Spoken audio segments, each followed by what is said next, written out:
parle au pasteur, au prophète, papa Frédéric, papa Michael. Ouh, c'est fini. On m'a informé. Puis c'est manque de sérieux. Ça, c'est le comportement des païens. Ça, c'est la chair qui se manifeste. Ça, c'est la chair, hein, frère Michael. Donc, ça, c'est le péché même. Et tu prends la vie de l'autre. Et tu penses que tu es en train de faire ministère alors qu'on t'attend ici pour prêcher. Viens prêcher. On t'attend pour chanter. Voici le ministère, viens chanter. Maintenant, ton ministère, là, c'est prendre la vie du frère, lui-même qui s'est levé. Parce qu'il connaît les Écritures. Il est humble pour dire j'ai une faiblesse. Je ne dis pas que c'est forcé de faire ça. Il faut que Dieu te oriente. Tu vas aller tomber les mains de loup tes manches. Il faut que Dieu te parle bien que...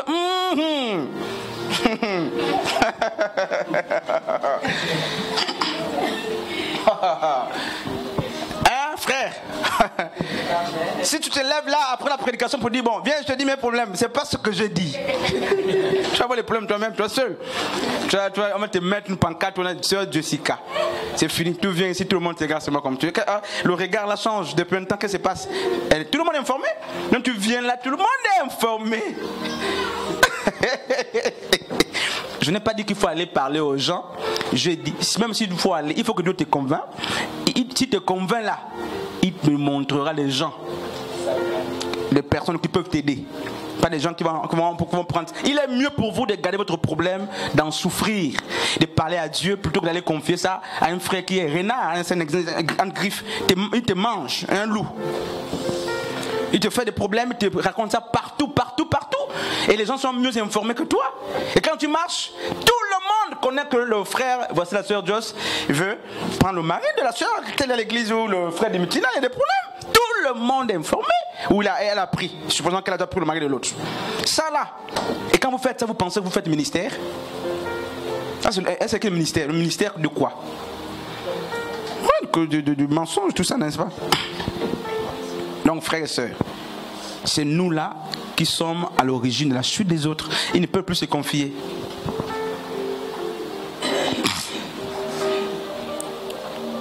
Jacques 4, 6. Soumettez-vous donc à Dieu, résistez au diable et il fuira loin de vous. Jacques chapitre 4 à partir du verset 6. Jacques 4 à partir du verset 6. Soumettez-vous donc à Dieu, résistez au diable et il fuira loin de vous. Alors, je crois que je vais terminer par ce point. Pardonnez-moi d'avoir un peu tiré puisque le temps est passé dans les questions. Jacques chapitre 4 à partir du verset 6 dit: soumettez-vous donc à Dieu et résistez au diable. Alors, donc l'une des manières pour vaincre la tentation, c'est quoi? C'est de résister. Maintenant je vais poser la question à une chantre ou à quelqu'un par ici. Il y a une ici, une là. Jacques 4, 6 dit: soumettez-vous donc à Dieu, résistez au diable et il fuira, hein, c'est ça non, loin de vous. Maintenant, comment on résiste au diable? Verset 7. Ok, oui, merci. Et il fuira loin de vous. Voilà. Jacques 4, 7. Et en plus, ça dépend aussi des Bibles. Ok. Frère Teddy, prends le micro s'il te plaît, je termine. On dit, une des manières de vaincre, pour vaincre la tentation, c'est quoi? C'est la surplanter ou la superposer avec notre pensée plus excellente. Ensuite, c'est de se confier aux frères selon l'inspiration de Dieu. Et troisièmement, on dit non, pour vaincre la tentation, mais aussi il faut résister au diable. Maintenant, on résiste au diable comment? Pour moi, au micro là, il allumait bien. Pour moi, pour résister au diable, il faut veiller et prier. Veiller et prier. Veiller et prier. Elle, le micro. Pour résister au diable, il faut faire quoi? Prier.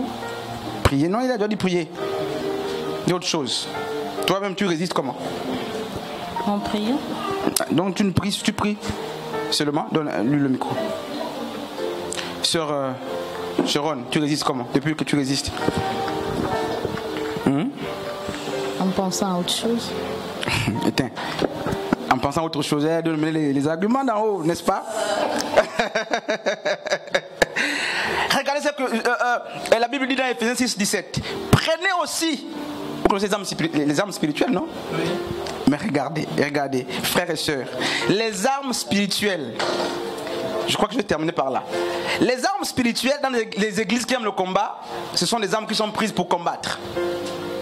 Un frère Dimitri, je connais des assemblées où on combat matin, midi, soir. Je ne critique pas les gens. Bon. Mais les armes spirituelles là, regardez, il y a combien d'armes offensives et il y a combien d'armes défensives. Vous-même, quand vous les comptez là, quelle est l'arme offensive ou quelles sont les armes offensives? On peut les compter même, si vous voulez. Il y a combien qu'on a présenté là? Sœur Marie, ta Bible est où? Quelqu'un a la Bible ouverte? Éphésiens 6. Dans les armes, là, le casque du salut, le bouclier, tout ça. Quelles sont les armes offensives et défensives? Donc, les offensives, c'est la parole. C'est ça? C'est pas la parole? Il y a combien d'armes offensives là qu'on a présentées là? 4.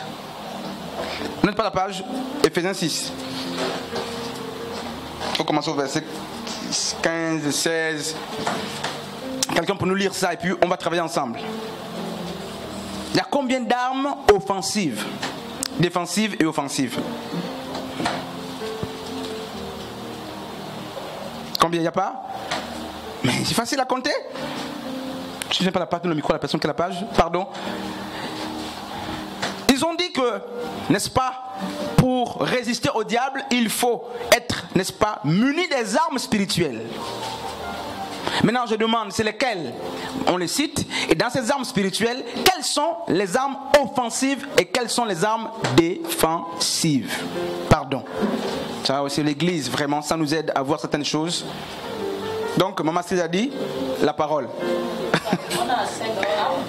C'est pas la parole? Non, offensive et défensive. Les deux. Les deux. Oui, frère, donnez le micro au frère. Bon, pour moi, frère la parole, oui. Pour moi, la parole défensive, c'est... Les armes défensives. L'arme défensive. Défensive, ok. De faire en tout temps la prière. De faire en tout temps, par l'esprit, toutes sortes de prières et de supplications. C'est fini? Oui. Ah, c'est offensive. Défensive. Oui. C'est fini. Dans toutes les armes, là, il n'y a que ça pour se défendre. Bon, là, c'est une d'entre elles. Non, cite les autres. Qui sont aux défensives. Il y a aussi la parole de Dieu. La parole, on défend avec la parole ou on offense? Non, cite en tout cas comment tu... Ah, c'est l'offensive, hein, la parole de Dieu. Offensive? Oui. Ok. Vous ne pensez pas ce texte-là? Il y a un texte que nous tous on connaît? Oui. Ok, on passe passer au micro à Mahan. Merci frère. On retient déjà ça. Mahan, oui, on finit. Quelqu'un pouvait le mettre vite dans son cahier là, offensive, défensive, c'est hein? Les armes défensives. Hein? Les deux, offensive et défensive. Bon, je commence par défensive. Défensive. Les armes défensives, on a la ceinture. La ceinture. La cuirasse de la justice. La cuirasse de la justice. Les chaussures. Les chaussures. Le bouclier. Bouclier de la foi. On a aussi le casque du salut. Le casque du salut. Je pense que c'est tout. Et puis les autres deux armes, c'est pour offenser la parole et puis l'épée de l'esprit. Non, la parole c'est l'épée. La parole. La parole c'est l'épée de l'esprit? Oui. Oui, Maman Astrid. On a une seule arme. Et c'est l'arme que Jésus, dans Luc 4, dans Matthieu 4, a utilisée lorsqu'il était tenté par le serpent. Oui, elle a dit défensive, c'est défensive. C'est ça, c'est défensive? Oui. C'est défendu avec la parole. Donc la parole, donc l'épée. L'épée de l'esprit. Offensive. Oui. Pas défensive. Non. Ok. Donc la parole, c'est une arme offensive. Donc, regardez, lorsqu'on prend ces armes spirituelles pour lancer le feu, prier pour ceci, non, regardez que ça se porte sur vous-même. C'est vous qui portez le bouclier, le casque du salut pour protéger les pensées, tout ça, le bouclier, protéger vos cœurs, tout ça, comme le pectoral, tout ça. C'est pas contre les esprits, d'abord vous, parce que il y a votre chair qui est un grand esprit qui vous combat, un grand géant qui vous combat. Et votre combat spirituel, c'est d'abord contre vous-même, contre votre âme, contre les désirs de la chair qui veulent s'extérioriser. Vous ne combattez pas contre le sorcier de la famille d'abord. Non, ça c'est pas comme ça que ça se passe. Vous ne combattez pas d'abord contre le chef qui me fait ceci. Non, non. Vous combattez contre vous-même. Et ça, on apprend plus ça aux gens à l'église. Que porte ces armes pour te combattre toi-même. Lorsque la convoitise qui est le genre dont on veut parler là, tu lui parles là. Tu bloques avec n'est-ce pas, le bouclier, la foi, tout ça. Hein? La pensée va siffler, le casque du salut. Mais tu bloques les pensées. D'abord toi-même. Donc les armes spirituelles s'exercent pour nous. On les exerce pour soi-même d'abord. Regardez, Psaume 119, 11. Je serre, il dit je serre. Ailleurs on dit je scelle. Ça c'est David dans les persécutions. Je serre ta parole dans mon cœur afin de ne pas pécher contre toi. Les frères et sœurs qui pêchent à tout moment n'ont pas la parole serrée dans le cœur. Il y a un problème. Je serre ta parole dans mon cœur pour ne pas pécher contre toi, frères et sœurs. Maintenant, quand il n'y a pas la parole, quand les chrétiens ne méditent pas, ils ne savent pas que la parole est une arme spirituelle.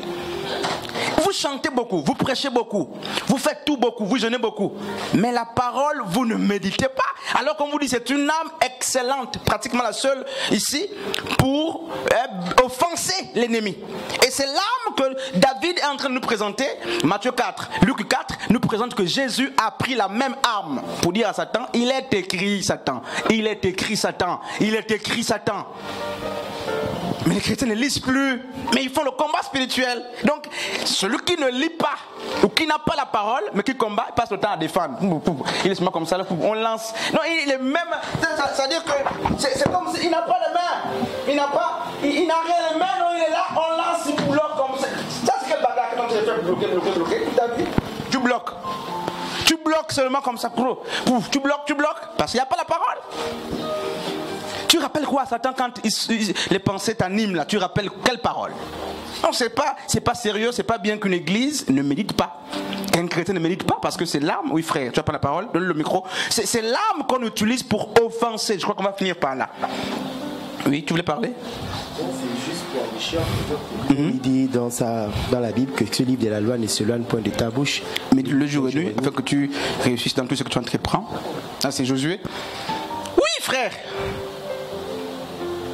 C'est subtil. Paul nous présente la parole ici, au-delà de la prière aussi, tout ça, mais c'est la parole qui est l'arme imminente justement pour attaquer. Maintenant, toi, tu combats comment lorsque tu ne médites pas?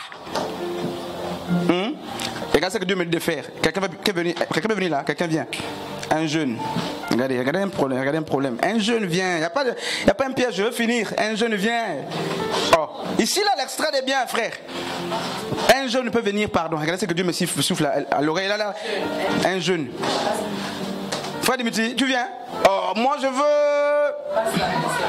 Oh, viens, mon frère. Ok, c'est l'église. On n'a pas honte ici. Donne le micro, frère Dimitri. Frère Dimitri, prends le micro. On va travailler à deux. Regardez, le frère Dimitri. Regarde, viens là à côté. Moi, quand j'étais en Master 2, à l'époque, avant une de mes premières formations, je me souviens que je fais un devoir. C'était sur 100. J'avais eu 91. Je me souviens. Et je devais avoir 100. Il manquait 8 points. Il y a une question qui avait 8 points. Je crois 9 ou 8 points. 8 points par là. J'ai eu 91. Un bon devoir excellent. Regardez ce qui va se passer. Donc, tu peux venir, c'est ta place, viens frère. Hein? Regarde là, tout ça c'est pour nous tous, hein? C'est pour l'église. Alors, le professeur m'a posé une question. Ça n'a rien à voir avec l'enseignement, mais je vois, on va glisser comme ça. Quelles sont les 9 provinces du Gabon dans l'ordre avec leur chef lieu? Frère, je vous dis, moi là, je n'ai pas été dans l'ordre. 0. Mais oui, je n'ai pas honte de vous dire ça, frère. Il a mis G1. Tu mets la capitale. G2. Tu mets la capitale. Je n'ai jamais pas eu ça. J'étais grand. J'étais en master à l'époque. J'étais grand déjà à cette époque-là. Donc, toutes les autres questions, j'ai répondu où? Maintenant, on m'a dit, quelles sont justement... frère et soeur, j'allais très loin combattre. Mais les choses simples, là, je ne connaissais pas. Et après ça, on riait en classe. Je n'étais pas le seul ce jour-là. Ça riait, mais je t'ai humilié au-dedans de moi. Intelligent à cette époque-là. C'est pas si je suis encore intelligent, mais j'étais intelligent à cette époque-là. Et puis je me suis rendu compte que, mais qu'est-ce qui se passe ici? Mais c'est une question subtile qui m'a ridiculisé. C'est-à-dire que si on me tendait le micro, j'étais mort.